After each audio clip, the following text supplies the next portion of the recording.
past midnight. We'd had a hard day moving a bunch of stuff to a town called Davenport, Tennessee. Don't worry about where it's located, you're never going to find it anyway.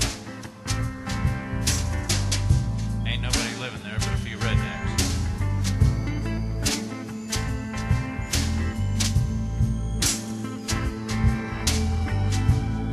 We was driving up the highway, and did I mention we had a headlight out?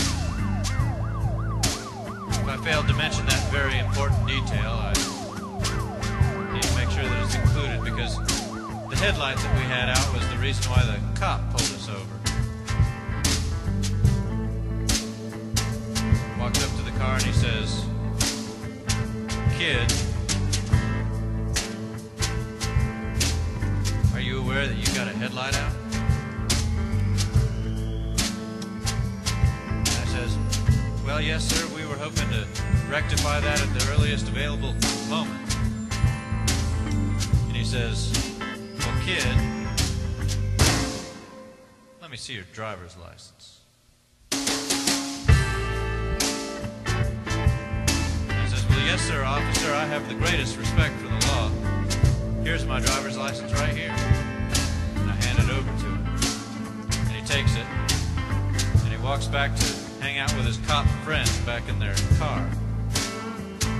And he's back there for a long time. And I'm starting to get nervous. What are they needing my driver's license for so long for back there? Finally, after what seemed like about 17 hours, he comes back up to me. He looks in and he says, "Kid, are you aware that your license has been suspended?" I says, "Well, no, sir, officer. I was not in any way aware of that." He says, "Get out of the car." So I got out of the car. And then he says, "Go to the back of the car." And I says, "Yes, sir." And I go to the back of the car, and his cop friend is back there. They're both looking at me, and the one cop, he says to me, he says, now, kid, let me tell you what I'm going to have to do." He says, "I'm going to have to place you under arrest, and I'm going to have to take you to jail. Turn around and let me handcuff you." I says, "Now, officer, I don't suppose you only do that for the dangerous criminals?" He says, "No, kid, we gotta do that for everybody. It's our policy." I says, "Well, all right, sir, as long as it's your policy." So he handcuffs my wrists together back behind my back, and then he directs me to get into the back of the cop car that they had right there waiting for me. Now, if you've never tried to get into the back seat of a car with your hands handcuffed behind your back, let me tell you, it's a project that requires a fair bit more coordination than I had available to me at the time.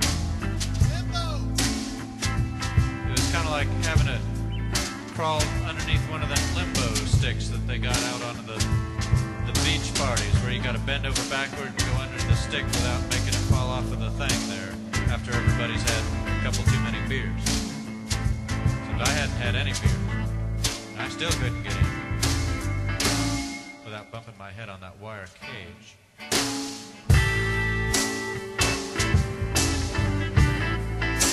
And then I says, "Well,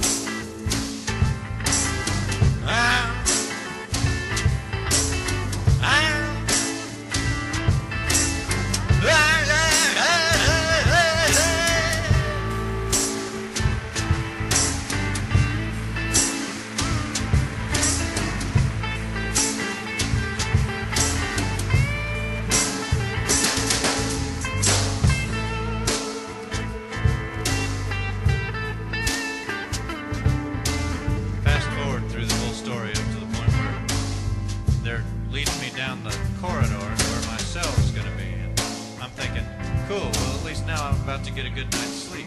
It being about 2 o'clock in the morning.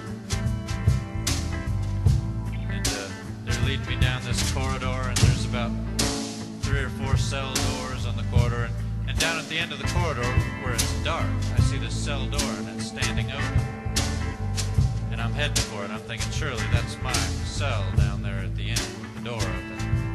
And then the cop stops me and he says, "Kid, turn right. This is your new home." And I turned to my right and I looked through the cell door that he was indicating. And on the other side of that cell door was my 10 new friends that I was about to spend the night with. And they had names like Buck and Jack, Carl, and Haas, and Peter, and Leon, and Pam. I says, "Now, officer, I don't mean to call your judgment into question, but surely there's been some kind of a mistake. That's my cell down there at the end of the corridor, the one that's completely empty and with the lights on." He says, "Kid, get in the cell." And I says, "Yes, sir. I reckon it's your policy."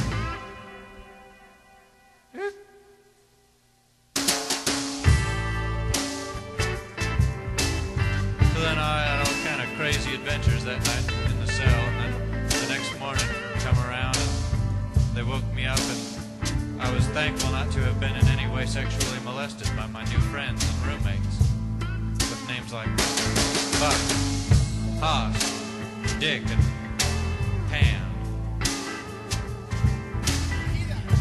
and Peter, and Paul, and Mary.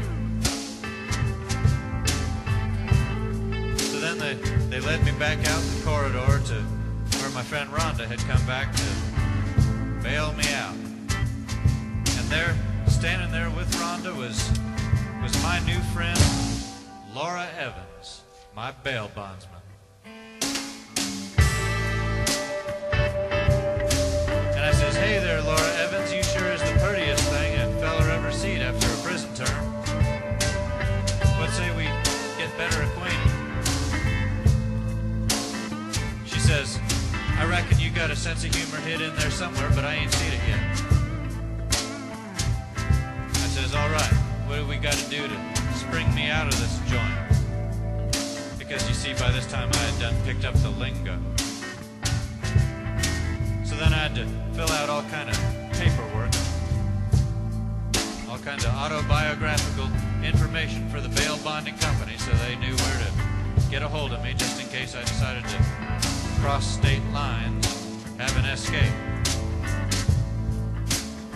And then she says, "Now I want 2 references for people who can vouch for who you are." And I gave her a reference for Dan and Paula Myers.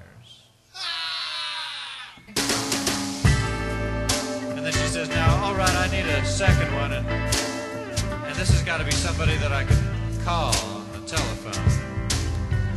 I says, "Well, all right.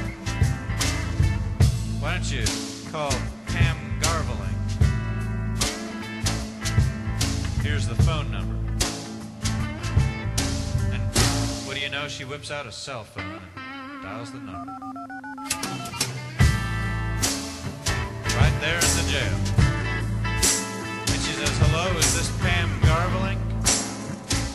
My name's Laura Evans, and I'm considering homeschooling. My husband and I are, and I've heard about this feller, David Bird, that he's a tutor for homeschooling families, and I wondered if you could tell me a little bit about it. I hear he's pretty good." Now, I couldn't hear what was being said on the other end of the line, but it must have been kind of impressive, because Laura kept turning around and looking at me and winking, giving me a thumbs up and stuff like that. And then finally she says, "Well, thank you very much. I reckon that's it." Then she hangs up the phone and she looks at me and she says, "Well, I guess I know who I'll call if I ever need a tutor."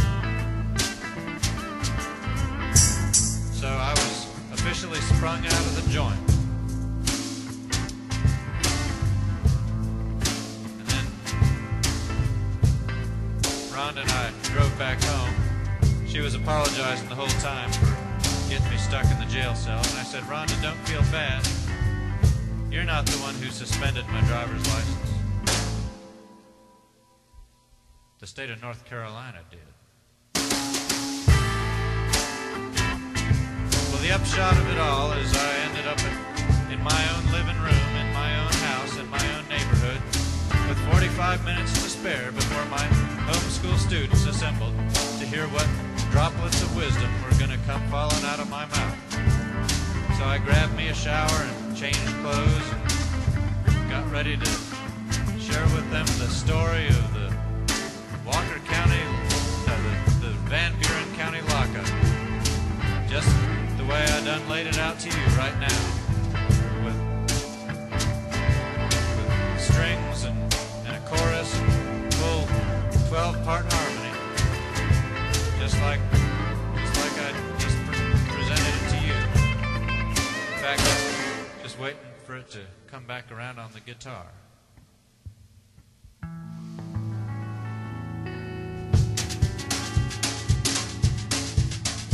It's the